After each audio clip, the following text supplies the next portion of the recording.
I did say I was going to let the discussion on learning outcomes and teaching for understanding run on because I thought it needed a little more time. Um, just sometimes in online discussions, in the shape of an online discussion, a topic does not get finished out within a week. Um, and this certainly was one where people probably needed a little bit more thinking time. There were a number of things that came up.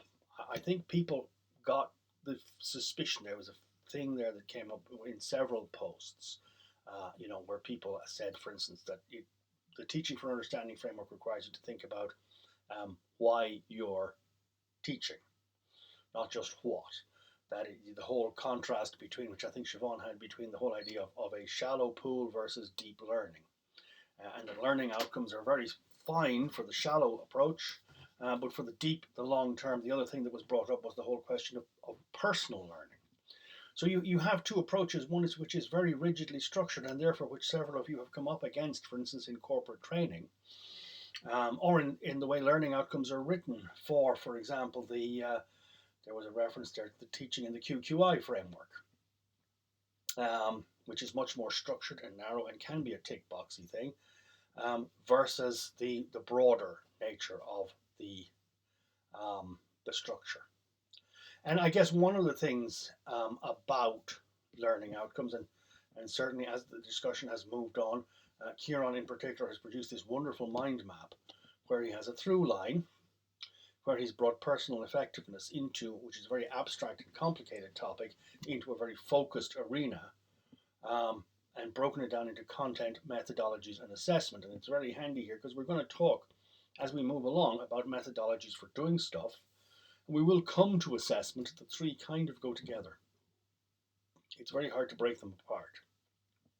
And of course, what he's written here are almost, I mean, they are written in the language of learning outcomes. So he has managed to reconcile the two, which is not an easy thing to do given the differences of the two approaches, and touched on the point of self-managed learning in learning how to play games. And that's actually an important point because if you play a game, generally speaking, the expectation now is you will not have to learn or read a manual. And you will not have to spend a long time studying the rules for a digital game anyway. And indeed, even for physical games, I don't have it here because this is the rules for Versailles, but there's also a playbook. For most complex board games now, you get a playbook which works through a structured example of play. So that you can learn how to play without having to wade through a mountain of stuff before you get to playing the game. Game designers have become very good at teaching people what they need to know to play a game. It's a remarkable, and it's been remarked on, in several domains of learning. And people ask the question, why can we not structure our learning as effectively as game designers structure the how to play this game activity? And part of the problem is, of course, that game designers have experience explaining rules to people, whereas academics, no, don't, right? But that's interesting. The other thread that's come out there, as I said, in terms of the question, and again, it's here in Sarah's question, um, you know, why are you teaching this topic? And there's about four people skirted around this question. I mean, one of the issues, which we might get to some of the readings on it later on, is this whole question of motivation, and the idea of transformative learning. A great many people, particularly adult learners, consciously come to learning because they are looking for, although they wouldn't necessarily express it as a transformation, they need to make a change. They have identified something, very often a very practical limitation in their life. Or they're just bored and they want to take up a new interest, which will allow them to meet more people. But they certainly have a deeper goal than just amassing a collection of knowledge and facts and ticking a box. And they expect to come out of the end of the experience different to what they came in. University students, first year undergraduates, not necessarily quite as conscious of, their need for a transformational learning experience. And the problem is that you can't magically make transformation happen. But learning outcomes are certainly not, from a time and a model of learning and teaching, which is, and it's more a model of teaching than of learning. It's more interested in the teaching and making sure the teaching has worked than it is in the learning or the transformation or the personal self-development. So there is definitely a shift there. And over the years, as we go through this module, I've seen more and more people pick up on this notion of crossing thresholds and transformational learning and the long-term thing. The whole idea of lifelong learning rather than just doing this little course. Or, okay, we're going to teach this little course because they've signed up for this 12-week course, but how does this fit into their life path of learning? Universities are amazing places, really, if you think about this. What other business spends a great deal of time and effort trying to recruit 18-year-old customers, hold on to them for 4 years or 3 years, and then have a big fancy ceremony and tell them, right, go away now, get lost? But this is what universities do. Has your bank ever told you after 3 years, let's have a fancy ceremony with a hat and gown and now off you go, go away, go somewhere else? Doesn't, so, there are efforts being made to encourage lifelong learning and make greater emphasis on it. But by and large, the idea of the university as your permanent lifelong learning partner, your intellectual gym. And of course, if universities were intellectual gyms, we'd be all closed down under level 5 now because all the gyms are closed down. Who knows? Sorry. But anyway, so that's that. And we will return to this, and people's ideas of learning outcomes and understanding goals are improving, and certainly that long-term context. How does what I want to teach fit in? And in fact, I don't like scrolling endlessly, but there is the whole proposal here for a course on teaching language. Yes, it's this one, isn't it? Of course, it's Mary. Which actually explicitly reaches beyond the time-delimited nature of a traditional short course, and looks at a longer-term learning process, which is almost in the area of mentoring. Maybe I should edit the description and title of this course to make it just be not just online teaching, but also mentoring, because that's important. And in fact, the mentoring stuff comes into, if I can find my way around all these tabs. Okay, let's make that go away. Yes, it does fit into the next thing, which is about, it's Gillies-Salmon's word, Etivities, activities that are done digitally, in order to actually translate what you want to do into specific activities. So this is where we get from outcomes or goals into, right, what are the activities that will happen that will make this work? And then later on down there, I will pull up, in fact, I will slide it into place now, and we will talk about how we assess them. So have a mind to that, but we'll talk about that more after Reading Week. This is a nice topic to go into for Reading Week because part of it doesn't require you to do an awful lot because some of it's about communities of practice.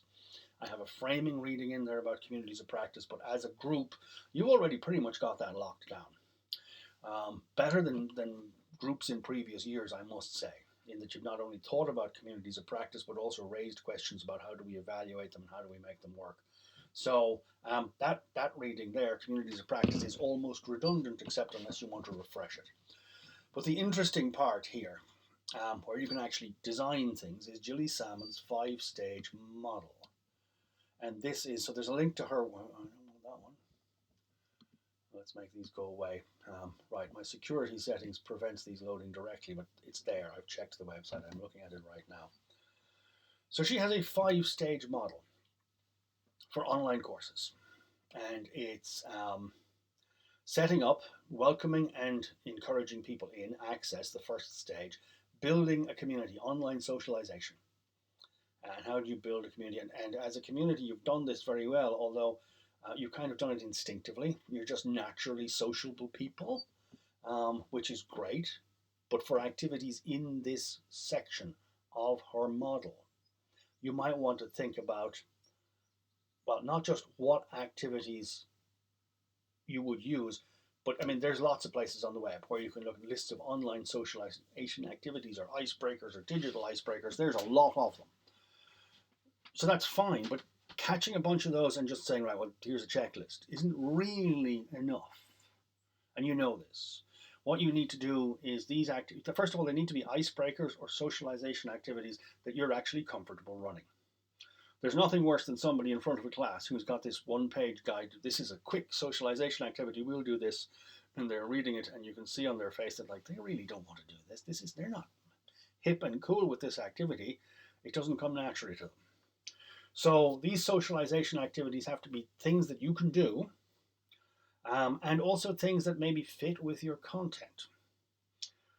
How do you actually, thinking about the subject matter and what you want to establish about where your class is and where they're coming from. And one thing that is not really explicitly referred to here, but it's an important part of designing early stage activities in online learning, in any learning, but particularly in online learning, where you identify where people are coming from. And what they've got and what they can bring to a class and what their interests and needs are so that you can build on them and weave them together. So there's a set of there's activities you can develop for that. And then you get to information exchange, knowledge construction, and then development are the other stages. Now, these are drawn as even stages. And I think my one criticism of our model is that they're not even stages. The first two stages happen very quickly in the first 2 weeks of any learning course. Information exchange and knowledge construction are much bigger. There's a lot more has to happen in there. If you're thinking in terms of a 12-week course, the first two stages of our model will happen in the first 2 weeks. The third and fourth stages will take most of the way up to week 10. So if I was drawing this again to scale, I would make those much bigger. There will be a lot more activities there. Some of the activities will run over more than 1 week. And then there's the development, which again goes back to what I said about how we link to this, or one of the links to this, which is this whole sharing knowledge. And in her model, she explicitly says that in this stage, she wants people to think, learners to think about how they will pass on their knowledge beyond just what they're doing themselves, and how will they be able to share it. And it's certainly very important. There is the old story that if you cannot explain something adequately to someone, then you do not understand it. There's a similar version for arguments and debates, that if you cannot explain your opponent's position to them in language they will understand and accept as being a reasonable description of their position, then you don't understand their position. And that's hard. I'm not sure that aspiration is fulfillable in many courses. It presumes that people have had some sort of transformative, sudden spark of understanding about the topic and can essentially teach it onwards. It's a reasonable assumption for Train the Trainer course. It's an essential assumption for courses and things like Train the Trainer. But for others, it's more demanding. So this is a different version of the model, as a tree, access and motivation, and she talks about the general types of activities and setting up the system and accessing. She talks about the technical issues in online teaching and learning. Talks about socialization, so familiarizing people and providing bridges between the cultural, social, and learning environments, understanding how all these things fit together. And that again talks about the deeper nature of why are people here? What is the cultural context which brings them to take this course? Is it just something they must do for work, or is it a deeper search for meaning? Information exchange. This is where the framework tends to fall down in terms of the details are not. Facilitating tasks and supporting the use of learning materials, but there's no specifics there. Partly, of course, because the specifics will depend on the content and the subject matter and the class. So this is where, you have to look at this and go, is there no more guidance? No, there's no more. This is where the general meets the specific for you. So this is the hard one: knowledge construction, facilitating process. How do you facilitate a discussion within a community of practice? One way you can do it is every week you can summarize the discussion in a linking video that leads on to the next topic, which is something that I've been doing for a few years, and I really need to find better ways to do it because I should be doing better at this. But that's one example. And then there's the development, supporting and responding, providing outside access and stuff like that. So that's from the University of Western Australia. There's a embedded PowerPoint, which looks at the different stages in more detail. There's a couple of videos where she talks about the process. This is really good. So there's a volume of material there, but it's light. And then there's a worksheet, which has more detail on what they are and what you need to think about, presented nicely as bullet points. And sorry, the worksheet's farther down here.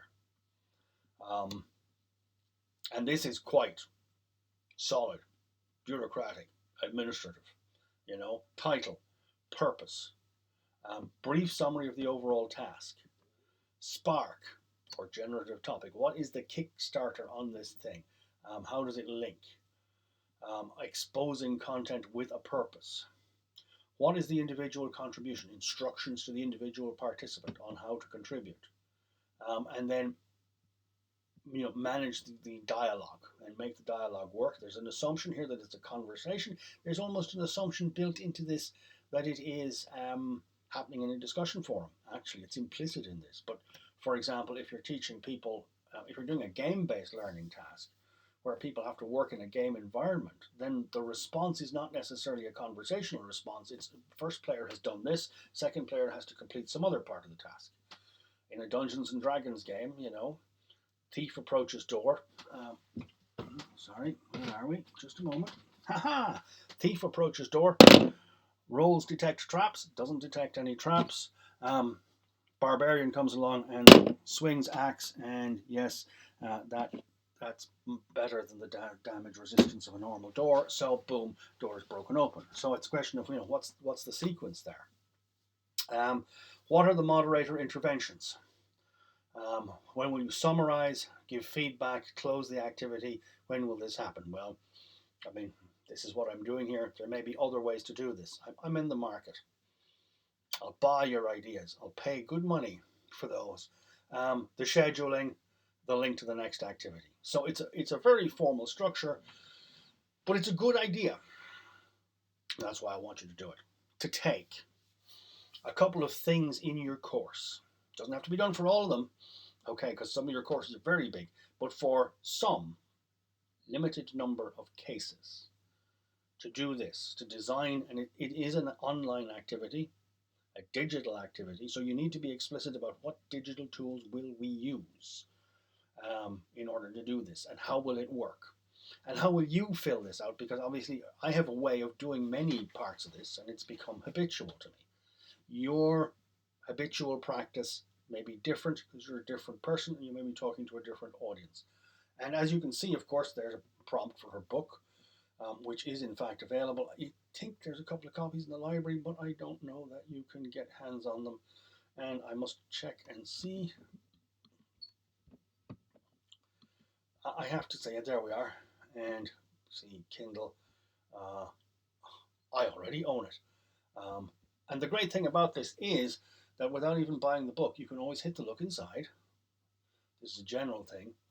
And it's an updated edition. Oh dear. I don't own it. But the thing about the Kindle preview is that if you can find it, yeah, there's a lot of the stuff in the book is a duplication of what's on the website, but there is a more verbose description. And there's some stories from the front line about how people did it.